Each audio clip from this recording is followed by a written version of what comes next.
নাও আর সাজাবি মা কালী, নে এবার ঠেলা সামলা। ব্যাস এইবার খাড়াটা ওর গলায় বসিয়ে দে মা, হয়ে যাক পুরো 16 করা পূর্ণ। আর নিতে পারছি না এই ধরনের ন্যাকাম।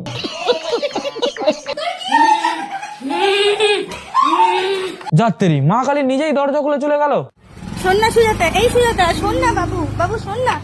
এই দেখো রাস্তা দিয়ে মা কালী সবাইকে আশীর্বাদ দিতে দিতে যাচ্ছে, মানে পুরো ও নিজেকে মা কালীই ভেবে নিয়েছে। ওকে আমি জাস্ট শুট করেছি, ও নিজে ভর হয়ে গেছে। চল বাবু প্লিজ। গাইস এই বেচারার অবস্থা দেখো, ওর অর্ধেক জীবন তো এমনি উড়ে গেছে, বেচারার মুখটা শুধু দেখো। তু তো গয়া বেটে। কি অবস্থা। তো যাই হোক গাইস, মা কালী লোকনাথকে প্রণাম করছে।